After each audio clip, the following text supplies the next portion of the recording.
If it was an animal, Uganda would be a stubborn horse. Uganda has very many super fascinating stories. Today, I'll talk about Norbert Mao and its controversy of signing an agreement with the government of President Museveni for a transition in the country.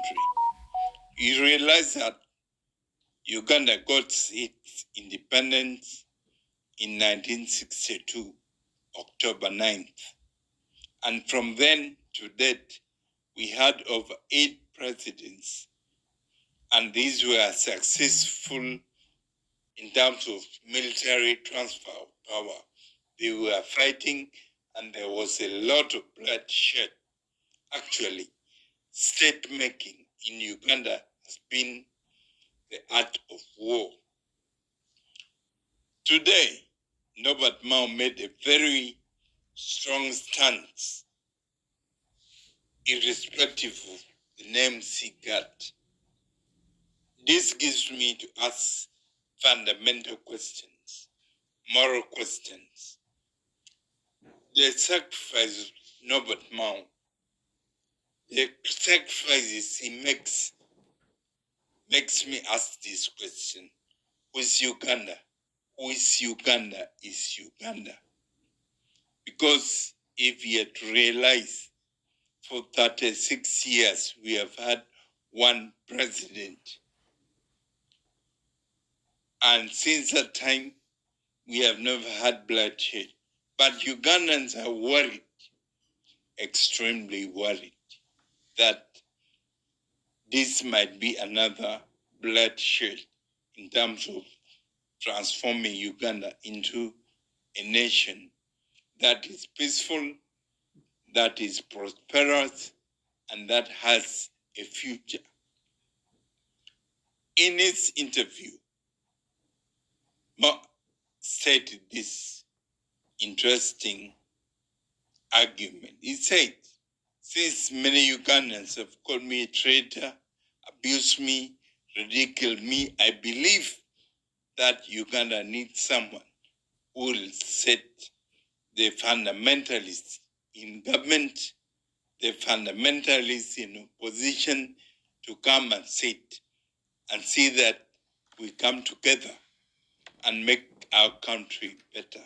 He said, my fellow Ugandans, let me be the fool. Let me be the idiot.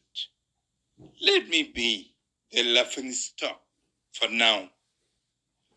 Honorable Norbert Mao, who is now a minister in government, said this on a national television, TV, after many attacked him, including the host of the same.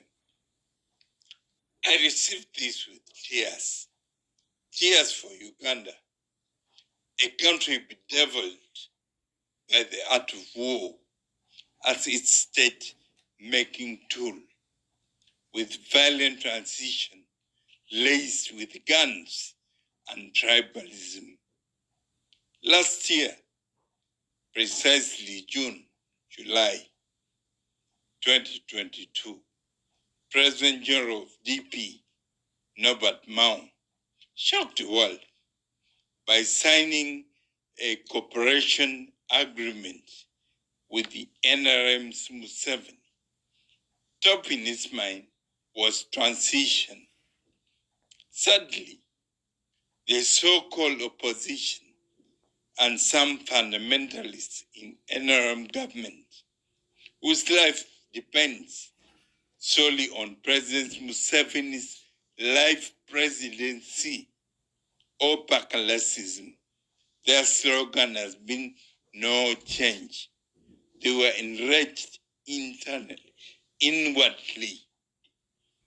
The hatred brewed in their hearts because they are seeing a corruption-free Uganda, because their blood vessel is full of corruption, and that's how they live.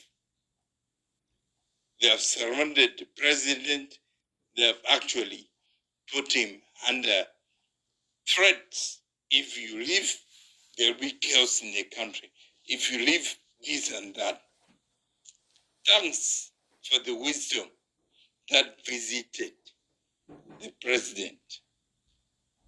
He opened his hands for a better, peaceful Uganda and accepted to work with the DP, Democratic Party, and other opposition.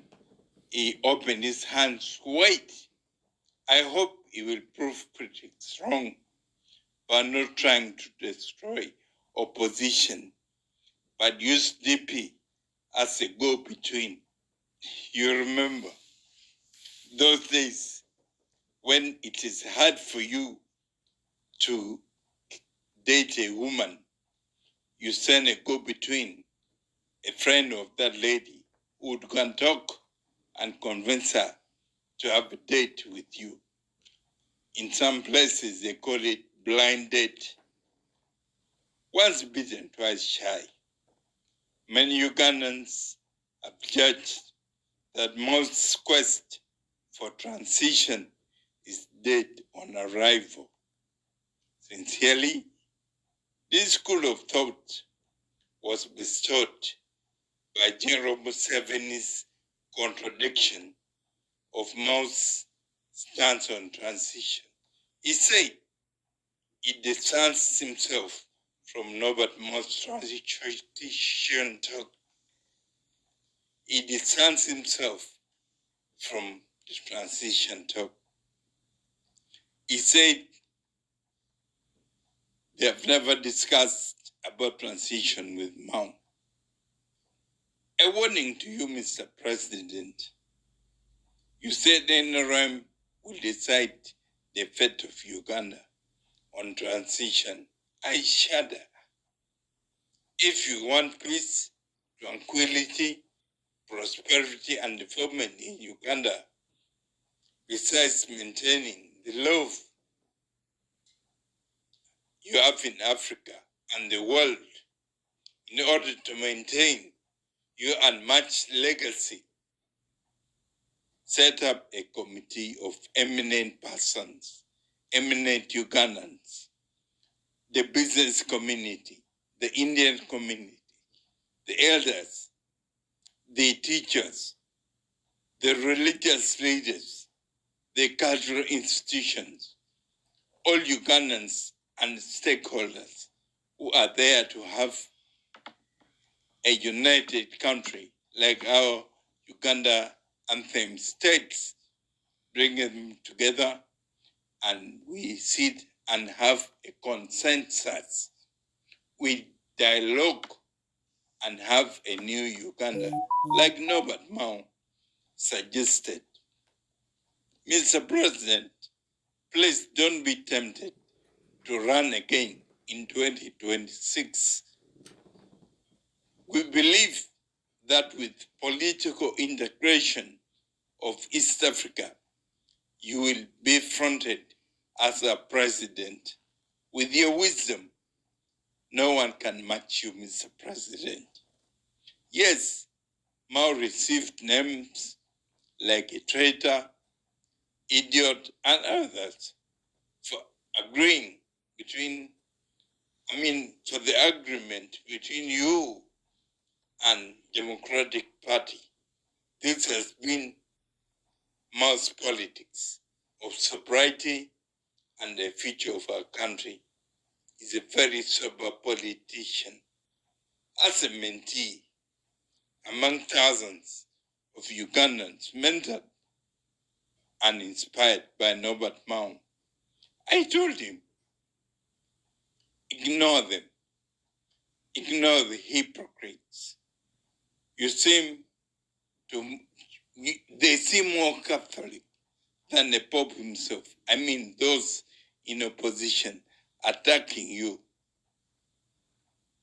They've been participating in the same thing they call a sham, fake elections, but for 30 years, 36 years, 3 decades, doing the same thing and expecting the same or better results.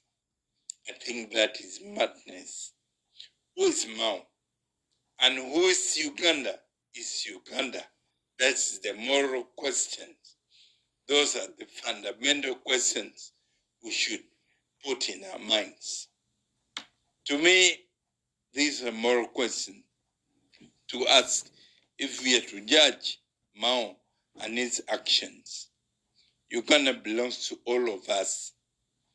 Given our dirty past, where state making has been the art of war, I think we need some people to sacrifice. I'm happy Mao accepted to be a sacrificial lamb. I thank God that President Museveni has been visited by his wisdom and godly wisdom to sacrifice all around him to see that Uganda is united, to see that there is peace and a new Uganda. I believe this time we should give the president a benefit